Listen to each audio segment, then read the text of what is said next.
this is a thrombosis. Thrombosis. This was not a stroke. This was a thrombosis, and it blocked out part of the brain. And you know, you get 3 of them, or 2 of them rather, 2 very severe ones, where you can't move. It just, people don't realize in 1919, except that the doctors started to realize it. His doctor realized it, and his doctor created a great cover-up, not intending to, believing at first that he would get better. But as he read the literature, and Wilson was getting physically better, he was pushing himself to physically get better. He was trying to move. His right side was paralyzed. He couldn't move his head to the right. He couldn't raise his arm. His arm was completely inert after the second one. But the first one, definite, when he had it in April 1919, he was leading the world. He was leading the world. Everyone was looking to him. It's like the whole world was focused on what he was doing in Europe. And the United States was focused on him too. He suffered this first one, and they called it influenza. They called it influenza because there was a pandemic going on in the world. And he had the symptoms of, to a certain extent, influenza, but coming through overwork, exertion. And but when he had his second one, that was April 1919, and he had his second one in September 1919. After he had his second one in September 25th, 1919, he then had a third one. I'm sorry, he had a third one, October 2nd, 1919. He had one in April, one in September. A week later, he was unconscious. And they thought he was going to die. And he recovered, and they covered it up. They said he had a nervous breakdown from overexertion. Because he had been on a railroad train campaigning, and he was getting 4 or 5 hours sleep every night. He was traveling by road, and he was sick already. And he, when he got the third one, he was in the White House. He had come back from the second one on an emergency train, and he got in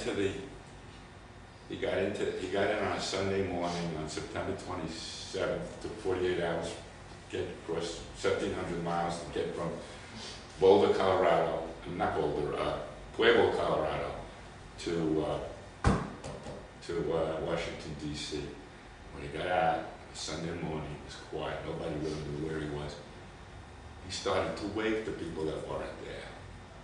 And people, 3 or 4 people saw him. Why does he wave? Then the word got out he had a mental breakdown. He didn't have a physical breakdown because he's waving to people that aren't there. On the car ride from Union Station to Washington, to the White House. Word. And his wife got out the next day, and she spoke to a few people, and she said, you know, I was on this trip, and I saw a cow, and I heard a boo, so she waved to the cow, thinking it was a crowd. So she tried to cover that up. You know, if she's waving to a cow, then maybe he's waving. It was the weirdest thing. And it was a hard decision because he couldn't make a decision. He was not able to make a decision as to whether he was competent. Her doctor said, Dr. Grayson, the conspirator in charge with his wife, Edith and Dr. Carrie Grayson, indicated he had a bad night on October 2nd.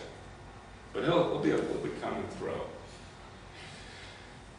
And she, as I said, spent all the time with him alone. Nobody saw him, except, not even the servants. Servants were excluded. The meals would go up. They didn't want the servants to talk. So everything was a pall. October 2nd, a pall over the White House. There was no sound. They moved the carpets. They finally decided to put him in a wheelchair. And to do that, they had to move the carpets. And a moving crew came in, and there was this distinct impression that there was nobody living there. The meals were done, and they'd go up to a room near the near Rita's, outside his bedchamber, and she would basically do the cleaning of them. She didn't want anybody to see him. And the doctor said it was, but now he knew. He knew it was a cerebral thrombosis. Now he knew it wasn't influenza, which he really thought it was the first time.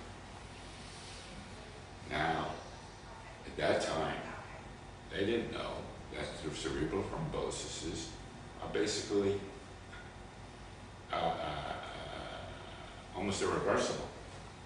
You can't basically, you could basically keep going, but you're not going to get that brain back. You're going to maybe get your muscles back, but you're not going to get your brain back. If you have 2, 3, and that's the third one. Now, he had a secretary he was very close to, Joseph Tumulty. He and Joseph Tumulty was from New Jersey. He had met him, and had been with him since he became governor, and he was his right-hand man, and Tumulty would have done anything for Wilson. And Wilson and Tumulty participated in the cover-up with the doctor and the wife, the three of them. But Tumulty didn't get along with the wife. She never liked him. He was a Catholic from New Jersey, you know, when he became governor of New Jersey. And she was from the Deep South. She just never felt comfortable with an Irish politician. But he was very comfortable. Wilson was this was his shadow. So she tolerated him, and he was in on it. But eventually, he too was excluded, even though he was part of the cover-up. He too was excluded from seeing the president. Only one person, 2 people were seeing the president, the doctor and the wife. And then what happened is the cabinet went up to the White House, can't see him. You know, they would come in, Senate. He's getting better every day. There was a report from the doctor, he's getting slightly better. Leave him alone, he'll overcome it. And his wife really did believe it. Even though the doctor had hesitations, he didn't convey to the wife that he's not going to get better. He kept telling her he's getting better every day. He's going to get better. We have to not subject him to any stress. So all the letters, all the petitions were coming into the White House, and they were lying there. Nothing. And finally, the wife realized that in order to continue the cover-up, or to continue the situation, somebody had to start reading the letters. Since she didn't trust Tumulty, the guy that was the assistant, she took it on herself to read the incoming mail. And she would spend, after he'd go to bed at 7 o'clock, he'd go to bed at 7, he'd get up at 8 in the morning.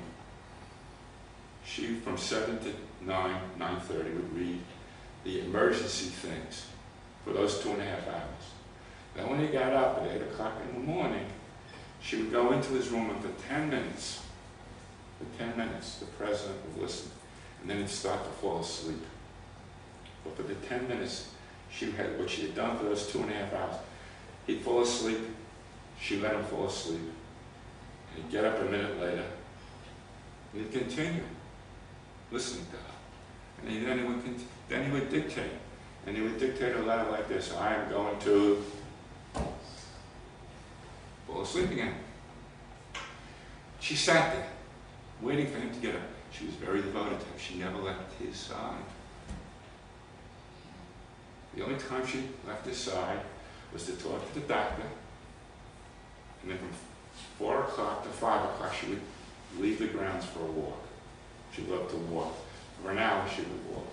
But a whole life. And basically, he would, as he got better, he was able to do more than 10 minutes. He was able to do 1 hour in the morning and 1 hour in the evening. And his wife was the one that was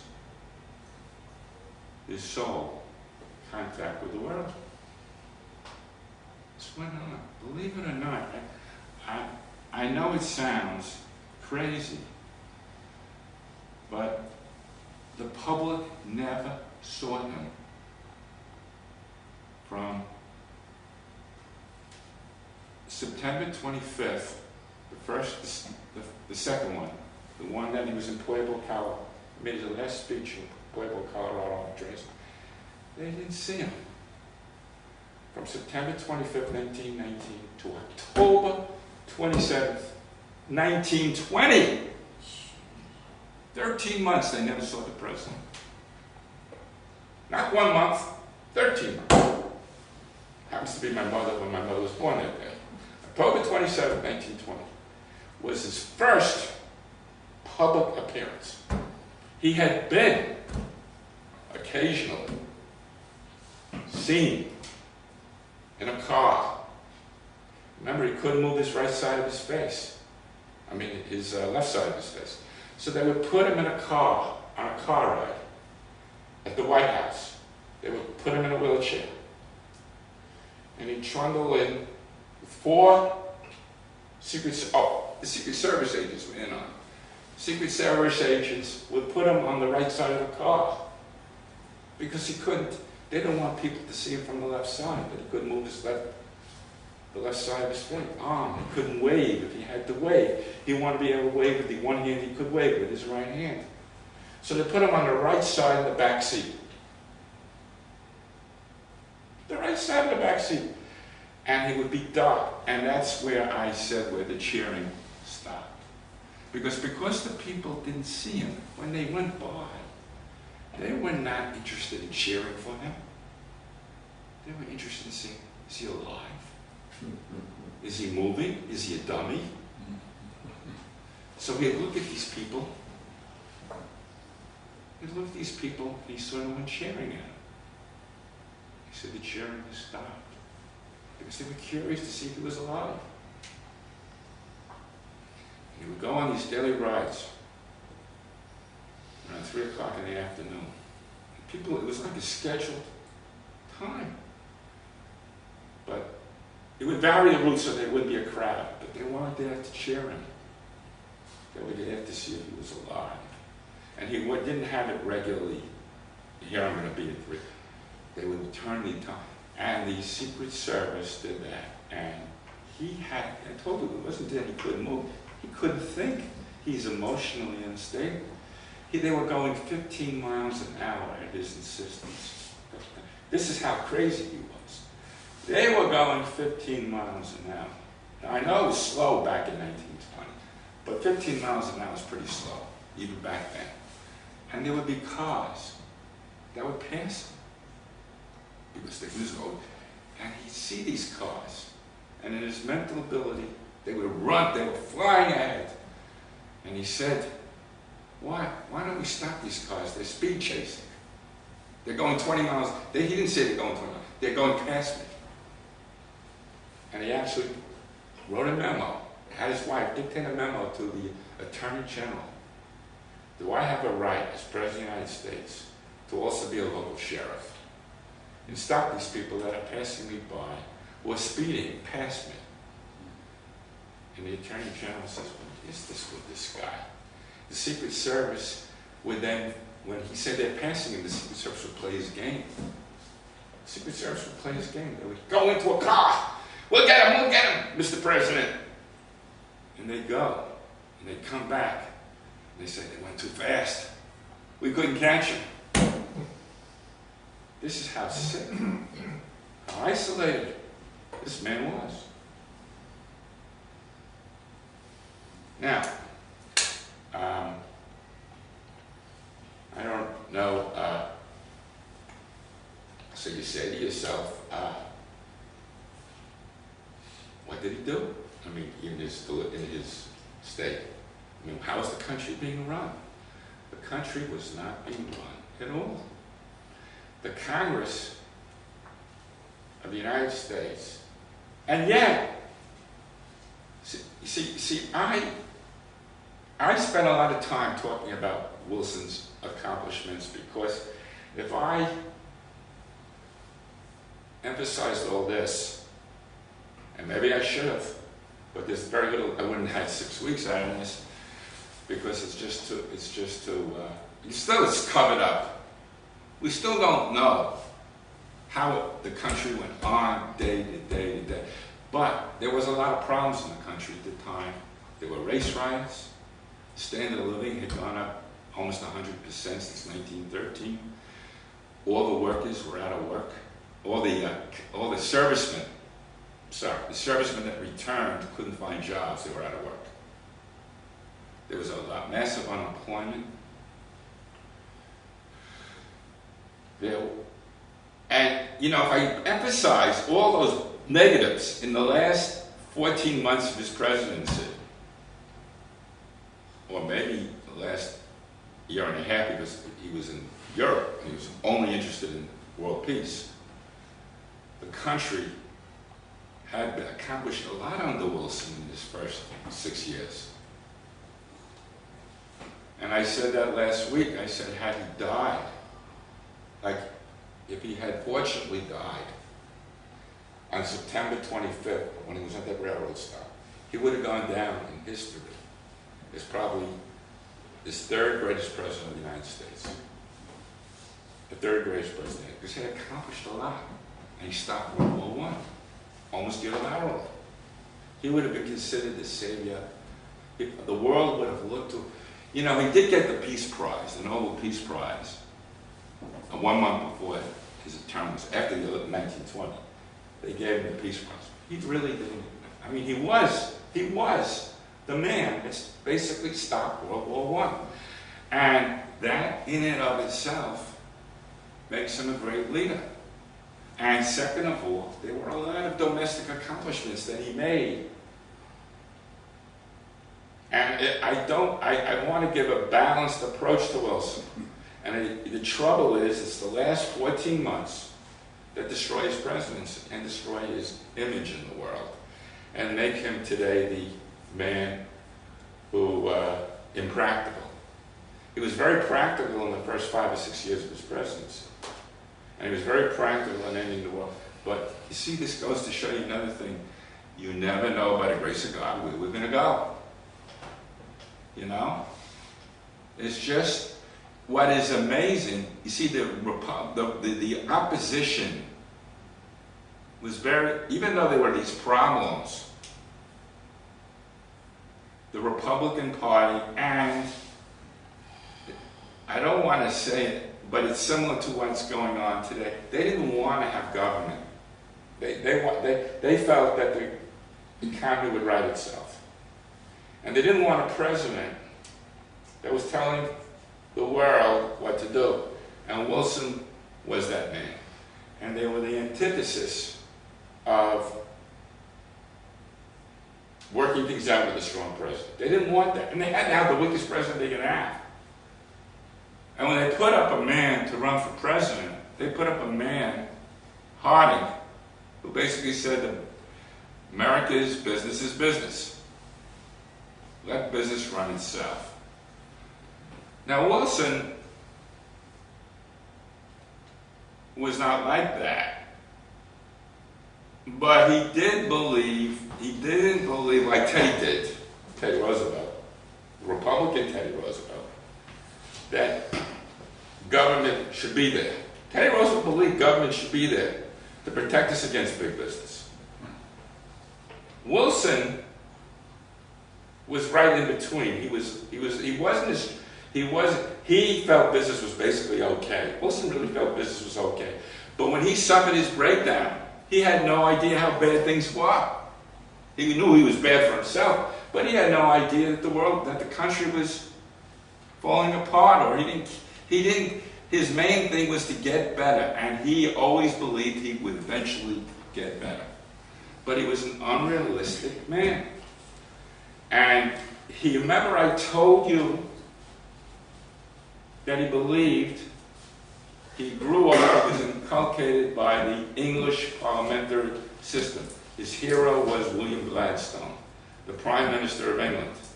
And Gladstone stood for the belief that you could teach as a leader. You have a moral principle to lead. You lead with morality, and the party will follow you. And he basically, Wilson, in his last period of his presidency, all he could think about, aside from getting better, was that we should get into the League.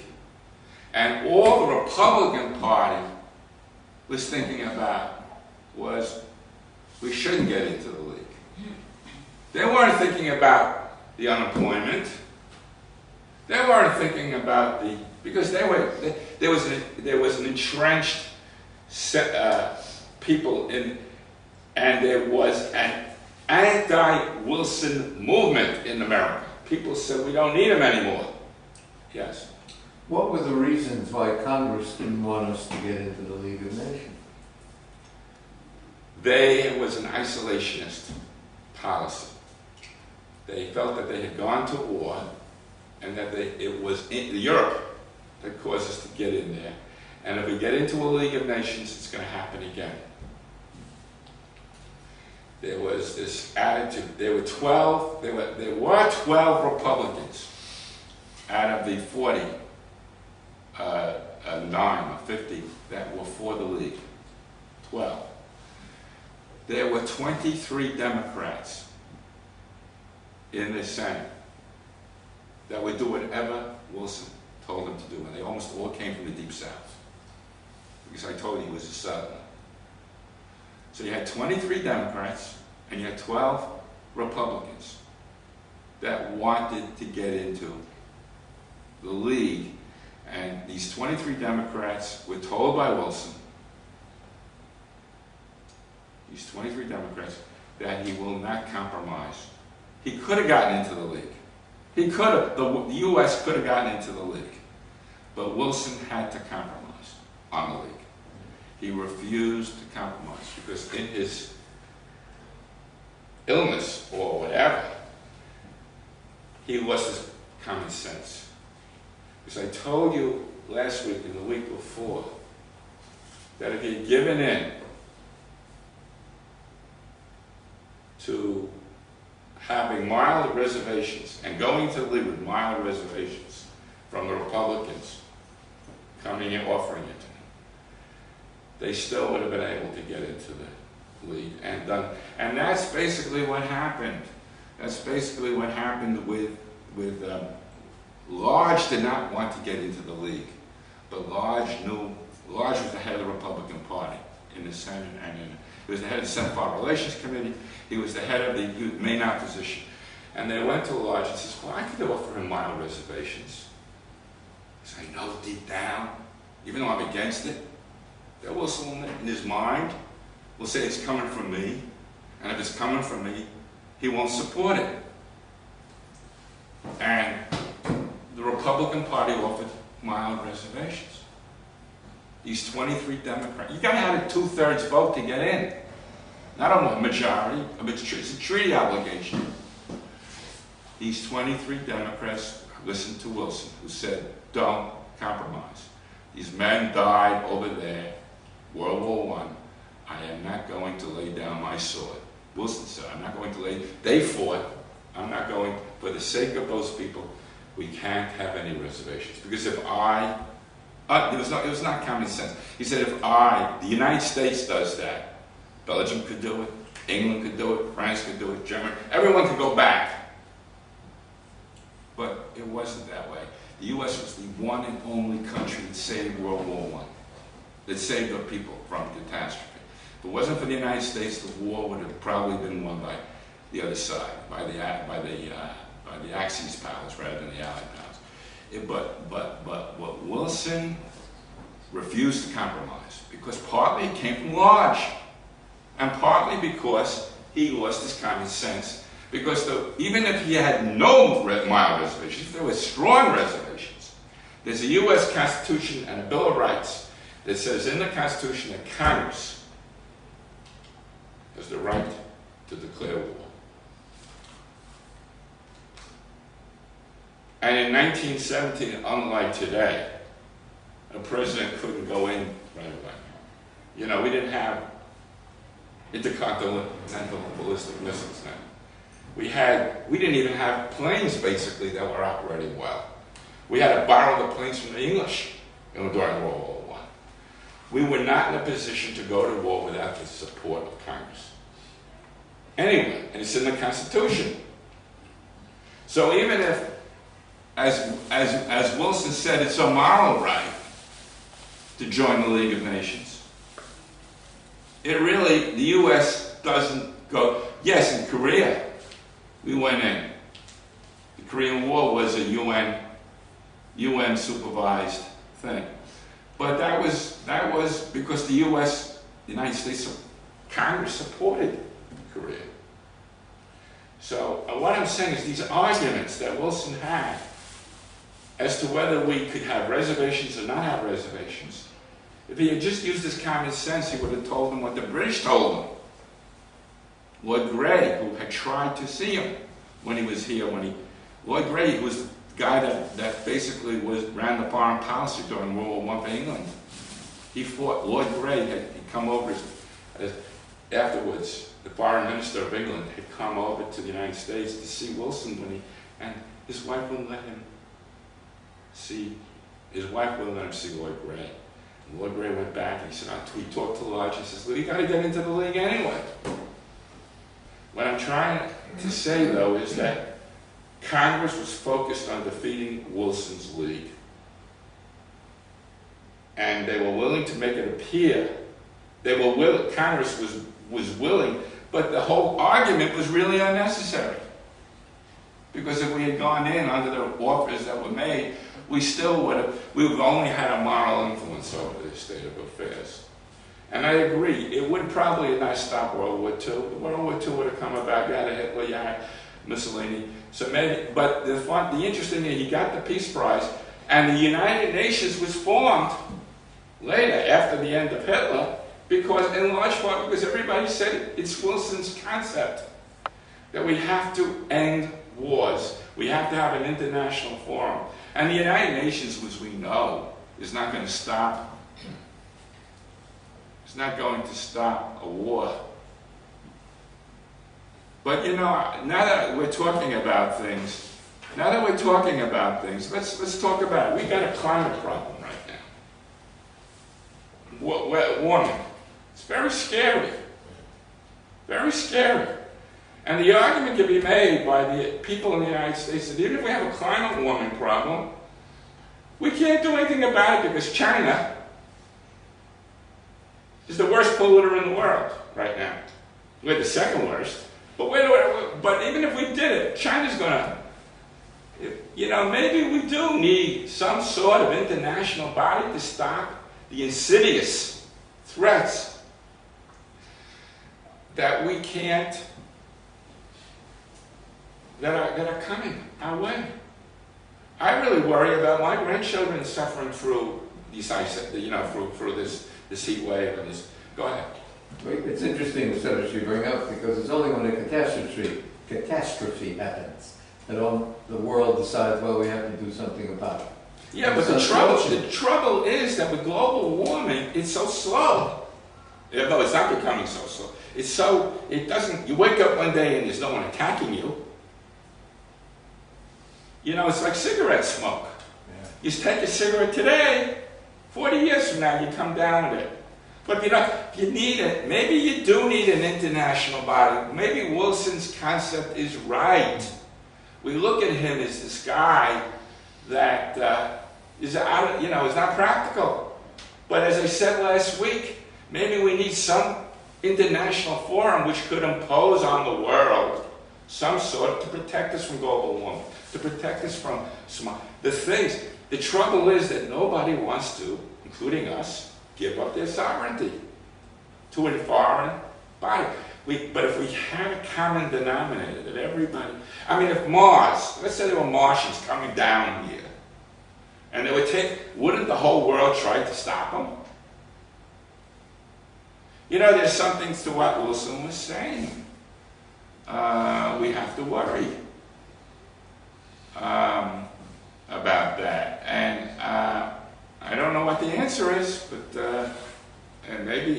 we don't have global warming. Maybe it's not there. I don't know. I don't want to, but it looks that way to me. But what bothers me is that people, if you don't believe in global warming, don't necessarily say it's a conspiracy. If you got all these scientists saying it's out there, you know, you may say to yourself, we can't do anything much about it. We got to get jobs. But don't. I hate it when people say they're conspiracies. That's all. On these things, you know, have a discussion. Believe in what you believe in, but don't attribute to the other side that there's bad will. I guess I'm going off my. But I wanted to talk about the significance of Wilson in your minds. I want you to realize that I'm talking about his incapacities, and I want to stress that there was a lot of good in him. Unfortunately, we have to talk about the American people permitting this to happen, and that there was the Republican Party and the Democratic Party didn't do anything to stop it, to permit Wilson to be in seclusion for 13 months. It's scary. I don't think that would happen today, but I just want to give you an example of something that, I mean, during his presidency, because you say, one of the things that happened is, you know, we had a tenuous relation with Mexico from the time Wilson was president in 1912 to 1919. And in 1919, while he was incapacitated in December, the last week of November, the chief counsel of Mexico, William, his name, let me get his name. Wait a second, from the past. Garcia, no. It was, no, I want to get it right. Mendez. Okay, his name was Jenkins. William Jenkins. From Mexico. He's an American. Oh, William Jenkins was like the American ambassador to Mexico. Now, I don't know if you know about it. I think you brought it up in one of the lectures. One of the reasons why Wilson went to war, it wasn't the real reason, but he went to war because 3 ships had been sunk in one day. Remember, he proclaimed in 1917 neutrality, that the ships have a right to go into Europe. And one time in January, February 1917, 3 ships were destroyed by the German U-2 boats, German subs, in one day. And that was the spark that got him to want to declare war, because he had told Germany and he had told England, we're not going to be on either side, we're going to play neutral. Don't attack our ships. The Germans attacked the ships, and many men were killed in one day. And that turned him around. It turned him against Germany, even though he tried to stay neutral. And the second thing, how is he going to get the country behind? Because there are a lot of American Germans, a lot of German Americans. And he didn't want to. But one of the things Germany did is they wrote a cable, the Zimmerman cable. You made it. And in the Zimmerman cable, it was the German leaders telling Zimmerman, who was the ambassador of Mexico from Germany, tell Mexico that if U.S. declares war on Germany, this is right after the sinking of the ships, if the U.S. declares war on us, Mexico should join us, Germany. Mexico should join Germany, and it will have Mexico on our side attacking the United States. And that was a secret report, and it got out. Wilson discovered it, and he was trying to get the country against Germany. And you know, there was this isolationist attitude in the United States, but when they saw that memo that Mexico's going. It looked like there were people in Mexico that were supporting Germany, but they didn't actually say they're going to do it. But he used that Zimmerman report to get the United States into the war against Germany. He said, what? You know, it was like the Monroe Doctrine. What right does Mexico, why is Mexico joining with Germany? Even though Mexico definitely hadn't yet joined with Germany. At that time, the U.S. was fighting Mexico. There had been killings down in Texas. And Wilson was against a lot of the things that the Mexicans were doing, and enlisted it too. That got us into, in large part, he went to the world and said we're fighting to end all wars, but he got that out there about Mexico. Now, Mexico was always the problem. I mean, the little thorn in the U.S. side. Just at that time, when he was sick, William Jenkins was kidnapped by the Mexican. It looked like the Mexican government. The government of Mexico kidnapped basically the ambassador, the chief counsel to the United States. Now, Wilson was completely incapacitated, and I told you what his wife told the cabinet: run your departments basically by yourselves. Run it. You can't walk away from it. So there was a Secretary of State running this department, a Secretary of Treasury running the department, Secretary. They were there. They were meeting every week without him. Secretary of State was Robert Lansing. And Robert Lansing said we're about to declare war. Here he is, he's the Secretary of State. Maybe we will declare war on Mexico for kidnapping. They must return this man. They must return Phillips. Headlines went all over.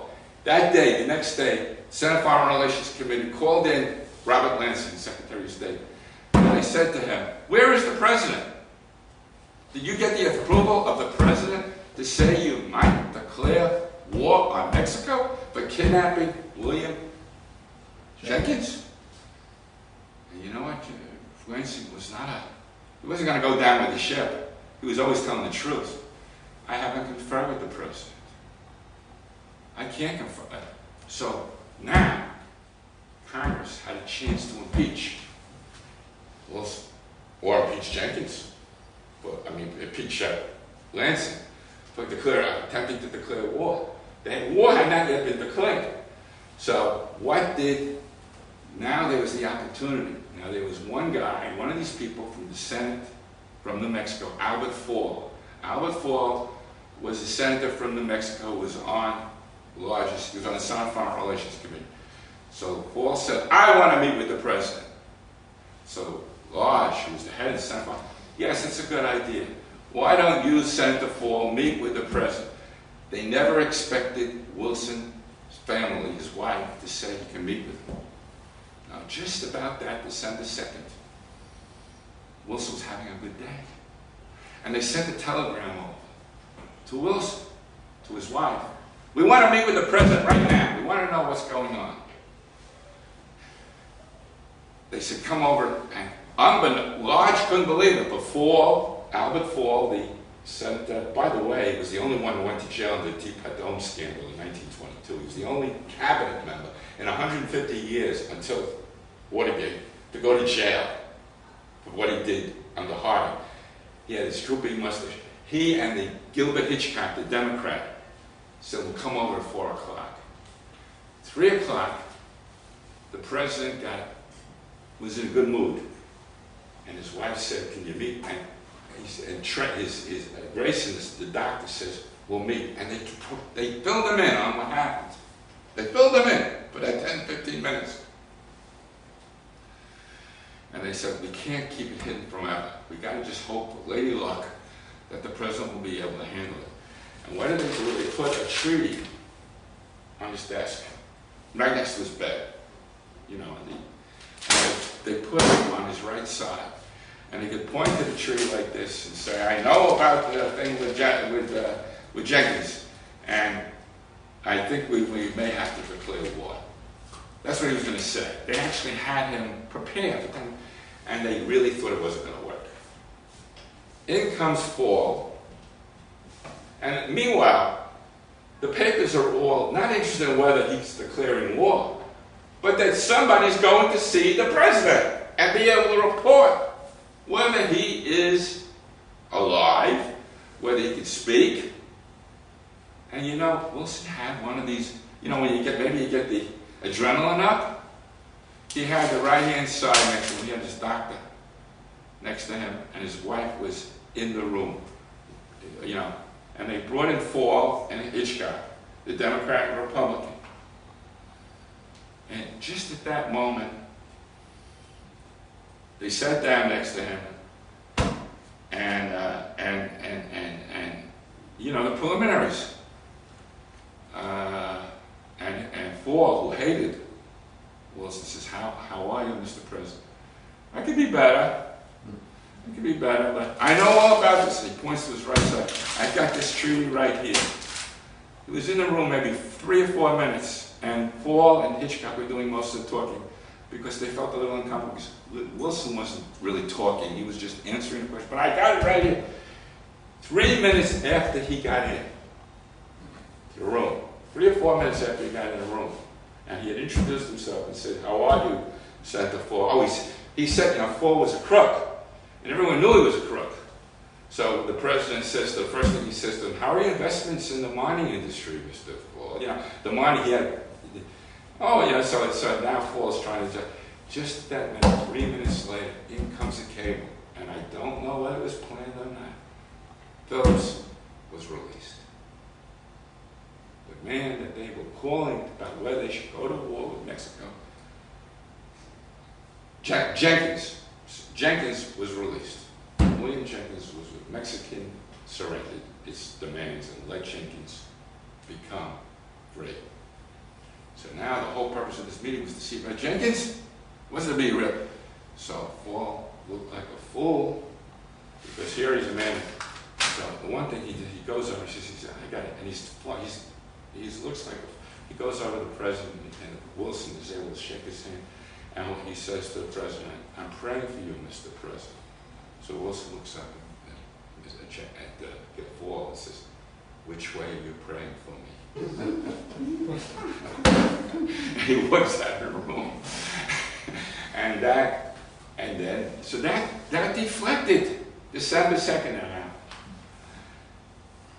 Unfortunately, things went on, and I told you that in February, every week, they were meeting, the cabinet, every week, a letter goes out by Wilson to Lansing, who's running the cabinet meetings. He's the Chief Secretary of State. Talked to this last week.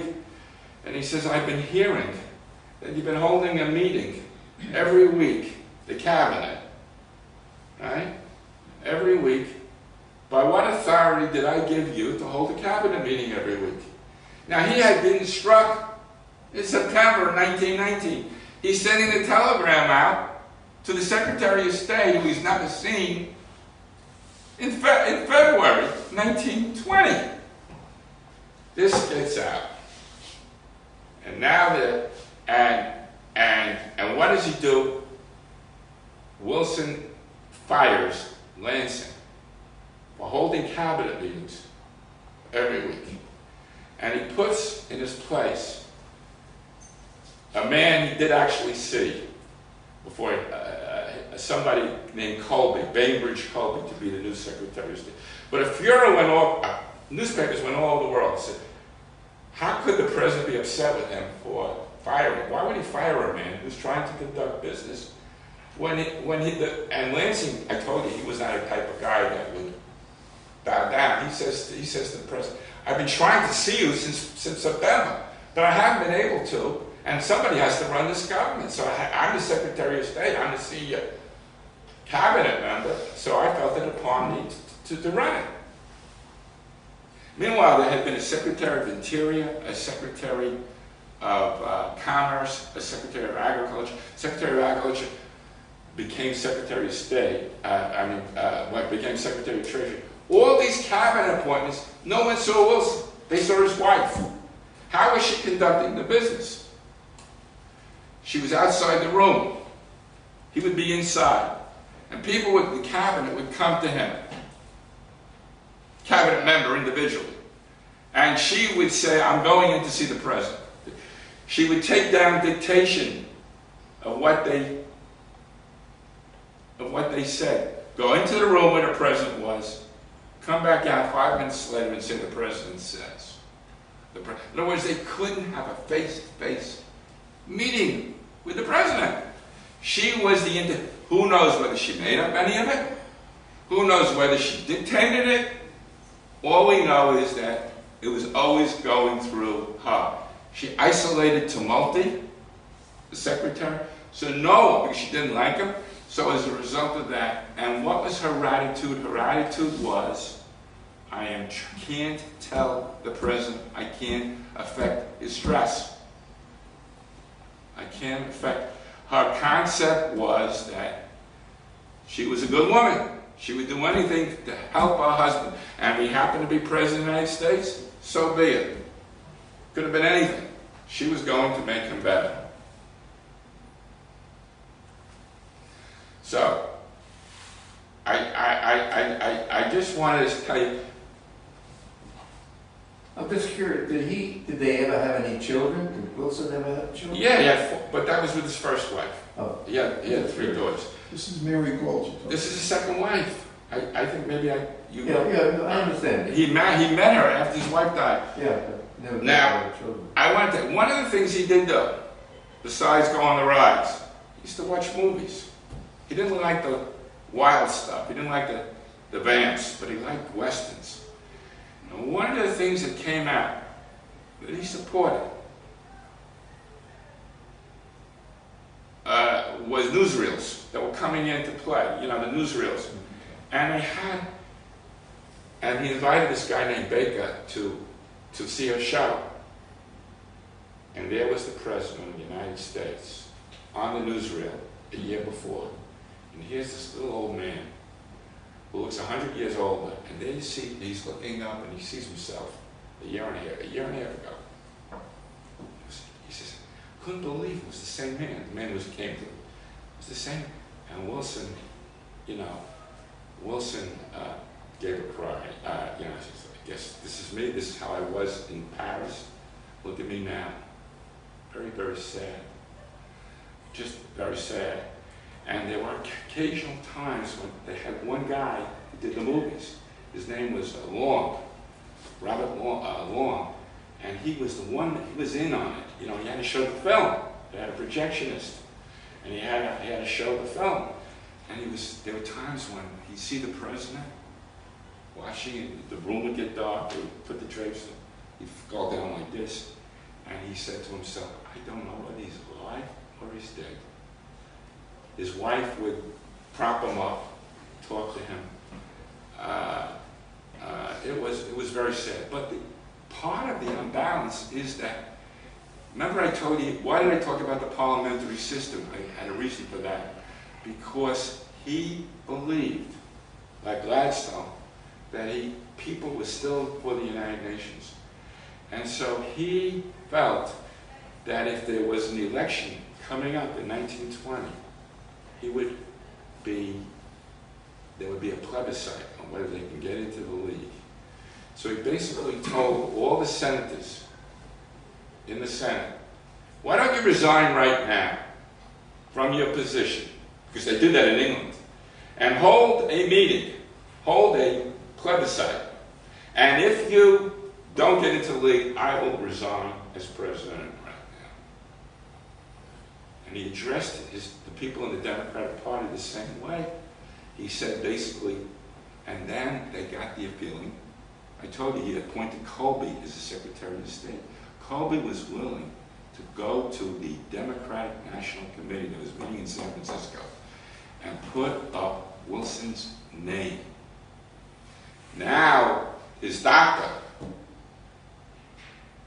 Wilson's doctor, called all the cabinet members, called all the leaders, and told them basically, don't do it.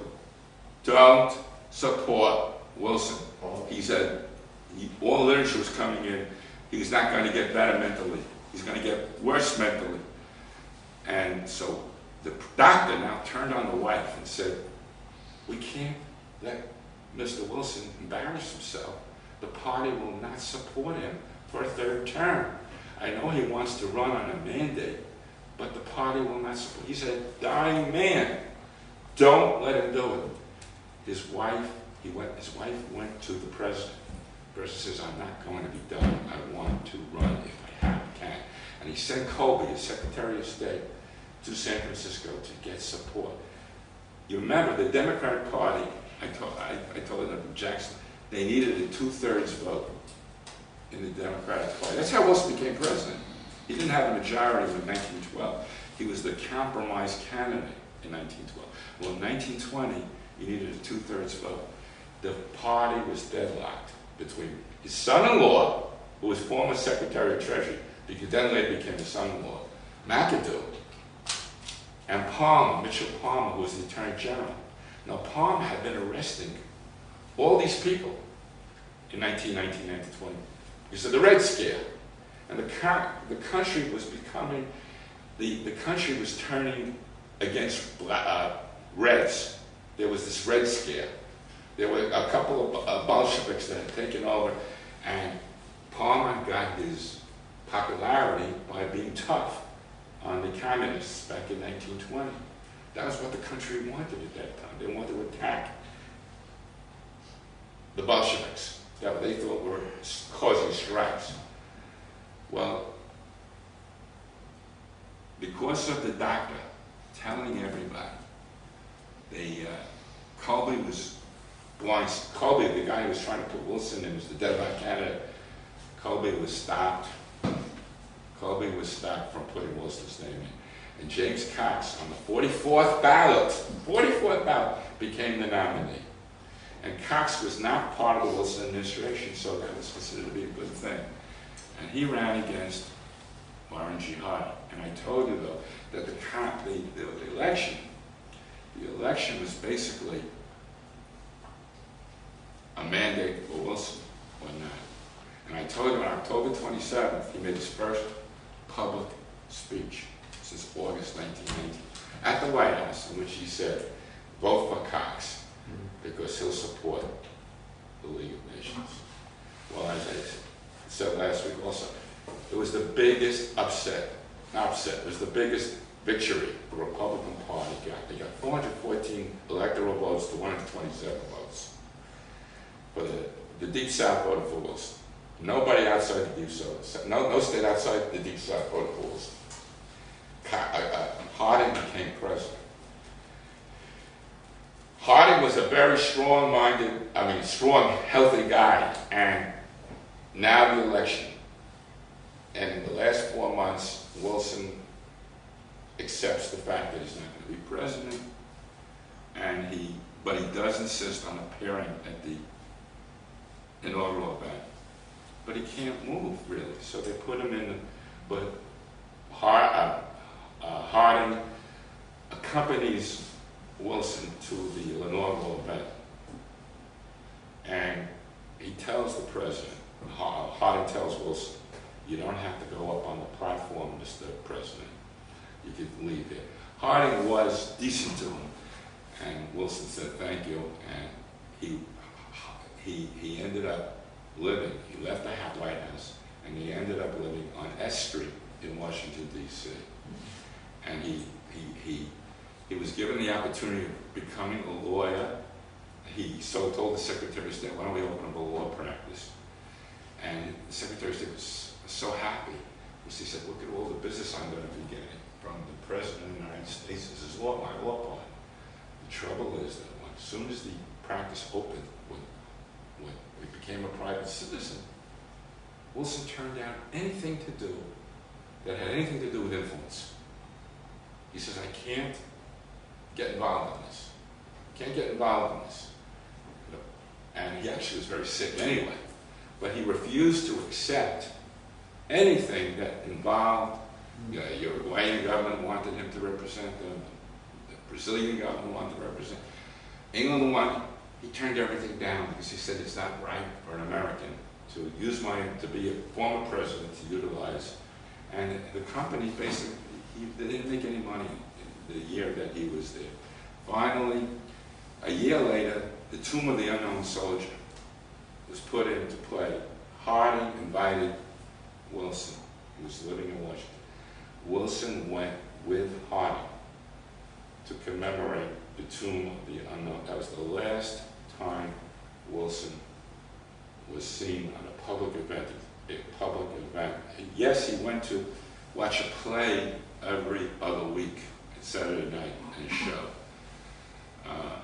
But other than that, he basically never got better, and his wife stayed with him until the very end. And I think that, and then that, I told you that December after he was no longer, while he was still president, he got the Nobel Peace Prize. But other than that, when he died, there was one thing about Wilson. A lot of people respected him. But unlike Teddy Roosevelt, unlike Andrew Jackson, there was something about him that people loved what he stood for, but they didn't love the man. There was something cold about him in his attitude, even when he was in his heyday. I'm not talking about when he was sick. There was something about, he was a man that was basically alone. When he was never happy with what they were treating him with love, screaming at him like he was Jesus Christ. He always said, "Wait till the cheering stops." And he was right. He did see the end. It would have been, in my opinion, it would have been great that he died on September 23rd. He didn't put this country through what the country went through from September 1919 to his presidency, the end of his presidency, because it caused a backlash against anybody trying to help anybody else until Roosevelt, FDR, came in. I mean, Hoover was a good man, but even he had to worry about how do you help people when the country was based, and it was an isolationist country, partly because of the reaction against Wilson. Okay, so I'm summing it up now. Any questions on anything? No, I just happened to read about Edith Wilson, two unusual things that on December 8th, 1941, this is the day after Pearl Harbor, FDR went to Congress to declare war. He brought Edith Wilson with him. That's one other thing. And the other thing is that she's on stage when JF Kennedy was inaugurated. That's 1961. Mm-hmm. She was on stage in the inauguration, right. So I find that unusual. That she lived to be into the modern age, right? She would live to be like 89.